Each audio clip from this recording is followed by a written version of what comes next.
આજે ધૂળેટીના દિવસે હજારો ભક્તો દાદાના રંગે રંગાવા માટે આવ્યા છે।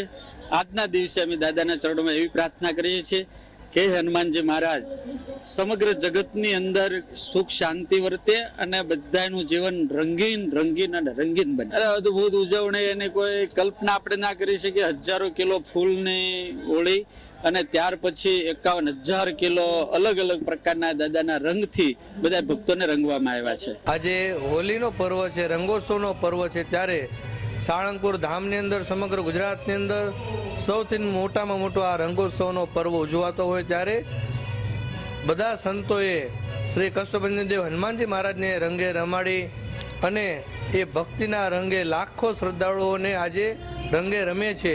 આપ જોઈ રહ્યા છો, લોકો ભગવા રંગે, ભગવાનના ભક્તિના રંગે, હનુમાનજીના તાલે, એમના ભક્તિના તાલે આજે નાચી રહ્યા છે, ઝૂમી રહ્યા છે। બસ ભગવાન દરેકના જીવનની અંદર આવું રંગીન જીવન બનાવે અને હનુમાનજી મહારાજ ઉત્તરોત્તર દરેક પરિવારોની અંદર અદ્ભુત દિવ્ય રંગોની પૂર્ણી કરે એવી ભગવાનને આજના દિવસે પ્રાર્થના કરીએ છીએ। આવો અનેરો ઉત્સવ મેં આટલી લાઈફમાં જોયો જ નથી। એટલો સરસ ઉત્સવ છે કે એની કોઈ સીમા નથી। હરિભક્તો જે આનો લાભ નથી લઈ શક્યા ને એનો તો એનો કોઈ મહિમા જ નથી કે આટલો બધો સરસ ઉત્સાહ, આટલો લગભગ 4 વર્ષથી હું આવું છું, આટલી મેં હોળીનો કંઈ ઉત્સાહ જોયો જ નથી।